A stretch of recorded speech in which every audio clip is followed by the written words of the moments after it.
Welcome to Phase 4, Balance and Boundaries.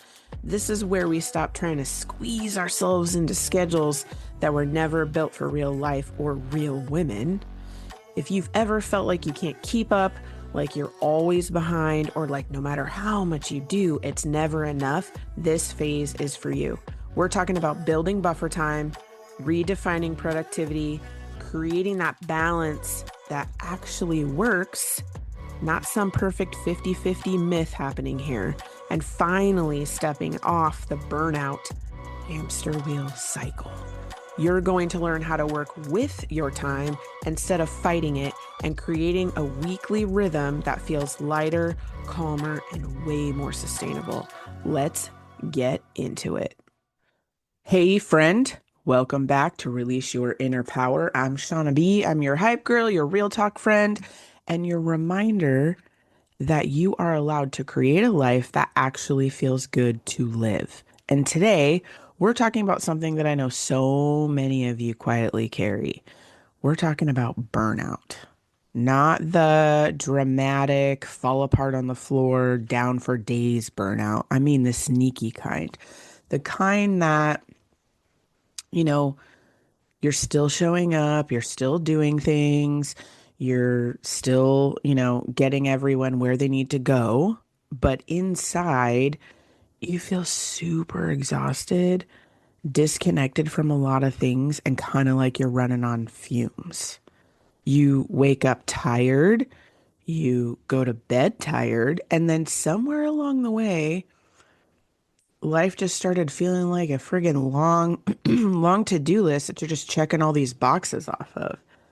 If that's you, I want you to know that you're in the right place today because this episode is about stepping off of that burnout hamster wheel cycle, not by changing your whole life overnight, but by making little shifts, little changes that actually work for women with real responsibilities. So grab your coffee, take a breath, and let's talk about it today. So let's start here. So burnout doesn't always look like a total shutdown where you're just done and on the couch for 3 days. I mean, yes, it can, but it doesn't always look like that. Sometimes burnout can look like maybe snapping at people faster than you used to, or feeling numb instead of excited about something, like the things that you just used to really like. You're just kind of like, well, yeah, that's tight, or procrastinating things that you normally handle easy. It could even be like scrolling because you can't make any more decisions. You can't take one more decision. So you're just going to doom scroll on your phone because decision what? I don't want to. Another way could be feeling super guilty for resting, but you are so tired that you can barely keep going. Like you don't want to do anymore. But here's the truth. Burnout isn't a time management problem. It's an energy mismatch. I'm going to say it one more time. Burnout isn't a time management problem. It is an energy mismatch. So if you've been giving more, if you've been outputting more than you have been restoring and recharging, right? That's what it looks like. Excuse me. And most women I work with, they didn't get to this place, this burnout place, because they're lazy and they don't want to do stuff and right? They got here because they're responsible. They are responsible.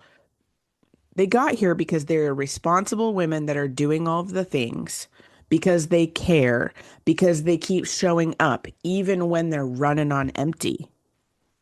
That's why it leads to burnout. It's like self-sacrificing ourselves, right? For the greater good of all the people around us. So I want to share a time when I realized that I was in burnout, like deep burnout, even though from the outside everything looked fine. Like everything looked great. There was a time when I could like do all the things. I could check all the boxes. I remember thinking in my head, like, man, in this 1 hour, I did like this many things. And I was like so hyped up about literally how many boxes I was checking, working, showing up for family, trying to grow my business, being available for everyone. And then I remember one morning, I was getting ready to sit down at my desk and I had my coffee in my hand and, the house was quiet. The kids were gone at school. And instead of feeling like like the peace and the quiet, I felt the dread of what was next. Not because anything bad was happening, but because I already felt behind before the day even started, right? I was not excited about what I needed to do. Even things that I used to love that used to light me up and get me excited felt like total weighted obligations. And the moment that hit me the hardest, I think, was my kiddo came home from school and she was talking to me, like really talking to me about something. And I realized that I was like listening to her and nodding, but I actually wasn't paying full attention to the whole story because my brain was already like three tasks ahead of after this conversation type situation. And no, I was done with that. When I realized that, I was like, what am I doing? Because I realized that I wasn't living my life and being present and like actually being present to live my life, right? I was just managing it. I was just managing chaos on that hamster wheel, right? And that's when I understood something really big here. That burnout isn't about doing too much. It's about, let's see, it's about living too long disconnected from yourself, from your needs. So if burnout isn't just about being busy, right?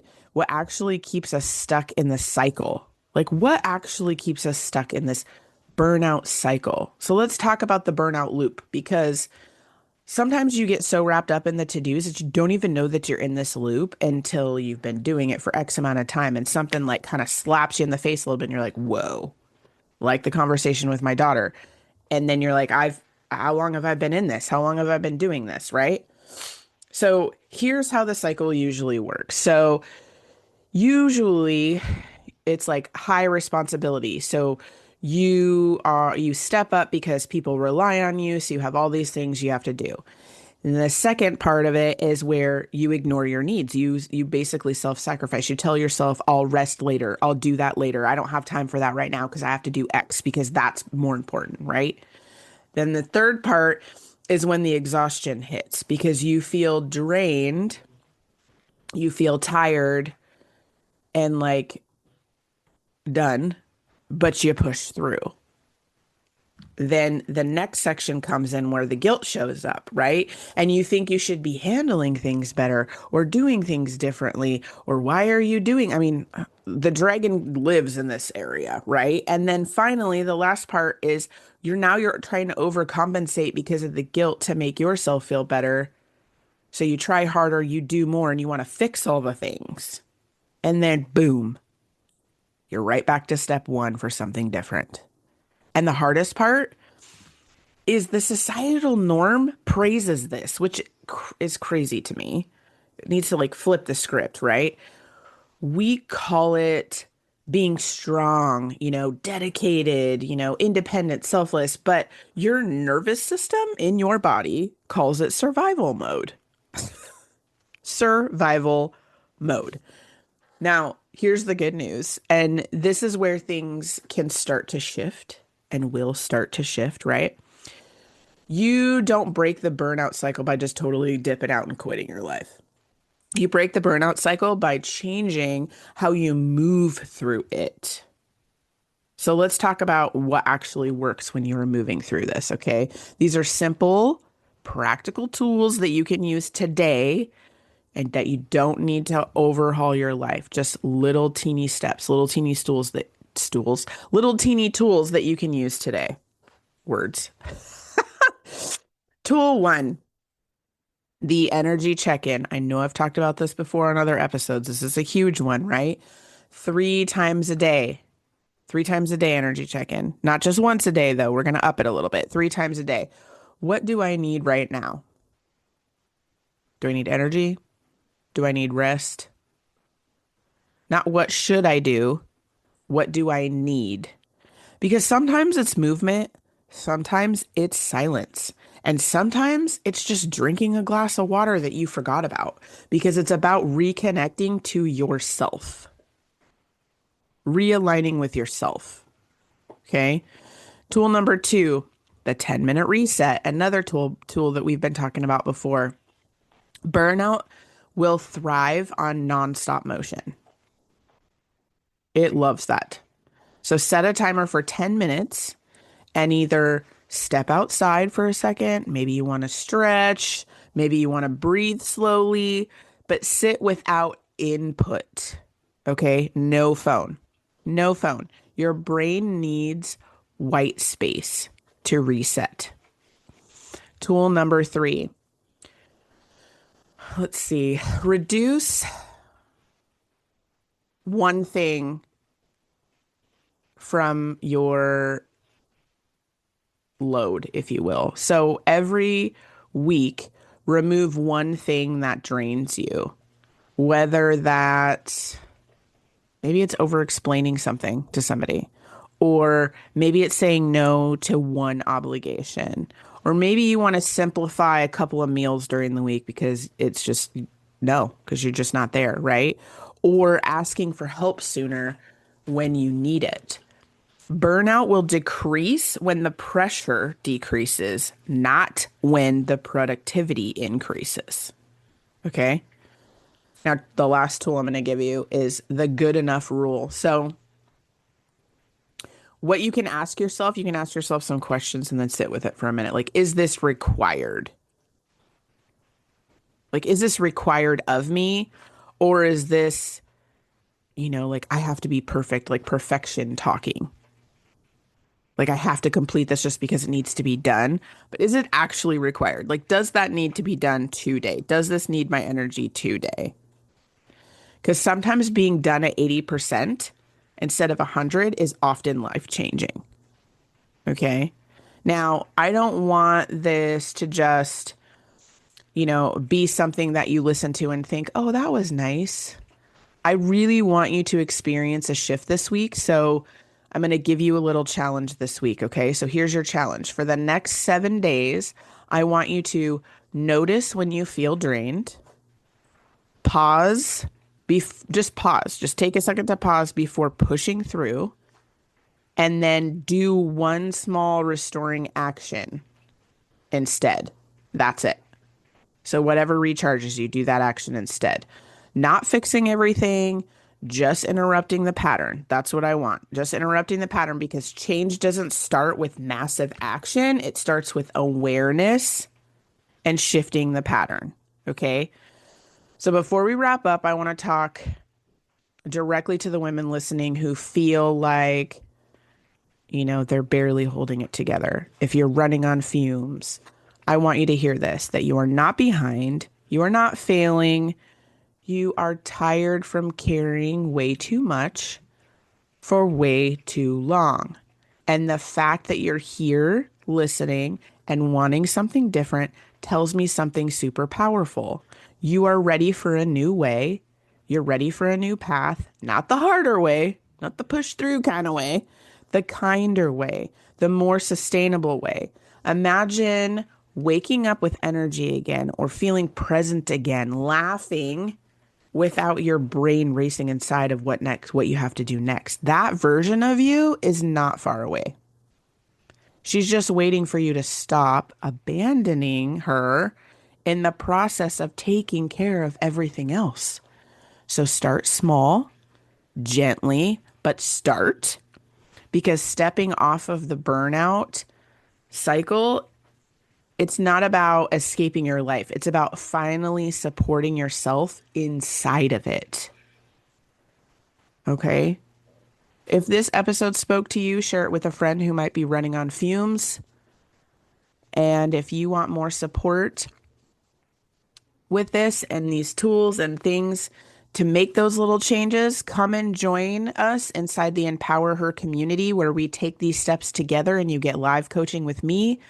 And until next time, take one small step towards yourself this week. You deserve energy, you deserve happiness, and you deserve a life that feels good on the inside as it looks on the outside. Talk soon, my friend.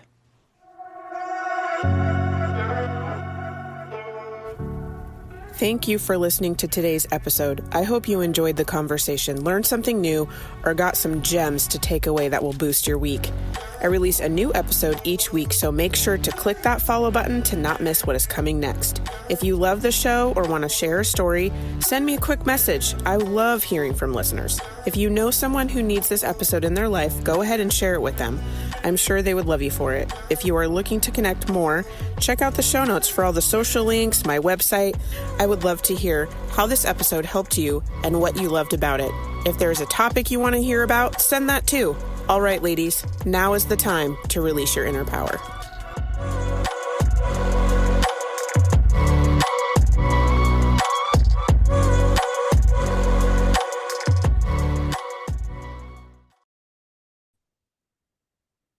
Are you feeling like you're behind or something's off or you've tried to do something new and you just can't get on that wagon?